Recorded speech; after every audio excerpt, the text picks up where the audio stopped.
नमस्कार।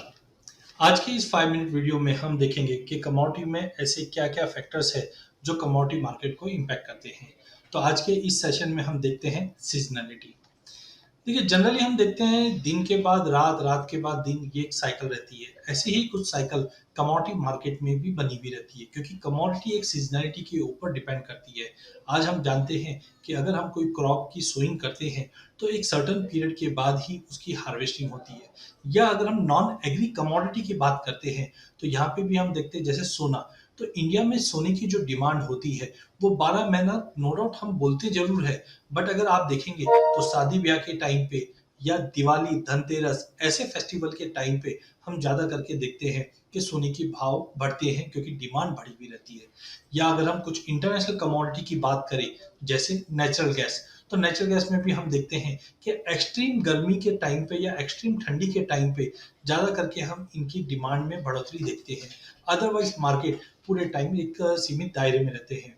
तो क्या हम इस सीज़नैलिटी को देखकर हम हमारी पोजीशनिंग बना सकते हैं? बिल्कुल, आप सीज़नैलिटी को देखकर लॉन्ग टर्म व्यू कमोडिटी पे बनाकर चल सकते हैं क्योंकि सीज़नैलिटी की जो कैरेक्टरिस्टिक है, वो है रेगुलर टाइम इंटरवल पे वैसी ही एक्टिविटी वापस होना। जैसे अगर आपको ये पता है कि दोपहर में बारिश होने वाली है, तो रोज़ अगर हम एक पैटर्न देखें कि 7 दिन, 10 दिन ऐसा ही होता है कि दोपहर में 2 बजे के आस-पास बारिश हो रही है, तो हम कभी भी घर से निकलते हैं, तो हम छतरी लेके निकल सकते हैं। सिमिलरली अगर कोई भी कमोडिटी की कैरेक्टरिस्टिक आपको ये पता चल जाता है कि पर्टिकुलर मंथ में तेज़ी आती ही है, तो हम इस तेज़ी की या मंदी का एंट्री और एग्ज़िट करके एक प्रॉपर हम स्ट्रैटेजी बना के वर्क कर सकते हैं। तो आइए कुछ एग्ज़ाम्पल अगर हम बात करें, तो सबसे पहला एग्ज़ाम्पल है गोल्ड का। अगर हम गोल्ड की सीज़नैलिटी की अगर बात करते हैं, तो गोल्ड की सीज़नैलिटी में आप देखिए कि जनवरी-फरवरी महीना हमेशा तेज़ी का रहा है, जबकि मार्च में हमेशा ज़्यादा करके गिरावट भरा रहा है।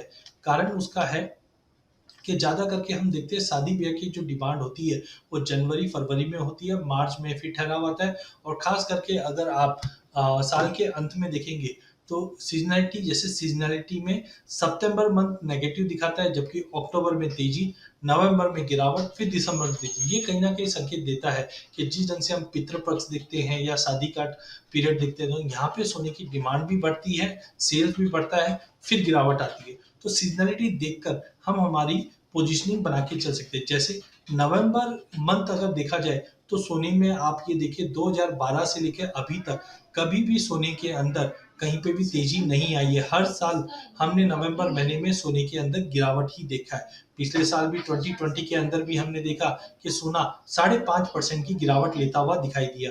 तो सबसे इम्पोर्टेंट होता है सीज़नैलिटी समझिए कमोडिटी के साथ और फिर निवेश कीजिए या स्ट्रैटेजी बनाइए। ऐसे ही अगर हम एग्री कमोडिटी की बात करते हैं, तो एग्री कमोडिटी के अंदर सोयाबीन की सीज़नैलिटी में हमें पता चलता है कि जून, जुलाई, अगस्त के अंदर सोयाबीन की सोइंग होती है, मतलब फसल उगाई जाती है। ग्रोथ होता है और हार्वेस्टिंग मतलब नया माल अक्टूबर, नवंबर, दिसंबर में आता है। तो जनरली देखते हैं कि नया माल आने से पहले मार्केट में शॉर्टेजेस होती है, तो ज़्यादा करके ये पीरियड में अगर आप देखेंगे तो ग्रीन फैक्टर्स दिखाई देगा, मतलब तेज़ी का रुख दिखाई देगा और जबकि सोइंग से पहले अगर हम देखते हैं तो ज़्यादा करके रेडिशनेस रहेगा। तो ओवरऑल अगर हम बात करें तो सीज़नैलिटी से हमें ये पता चलता है कि कौन से टाइम हमें बाइंग करनी चाहिए। जैसे नया माल अगर थोड़ा भी डिले होता है तो जनरली आप नवंबर मंथ में देखेंगे तो हमेशा तेज़ी भरा टाइम रहा है क्योंकि डिमांड भी ये फेस्टिव सीज़न में ज़्यादा रहती है।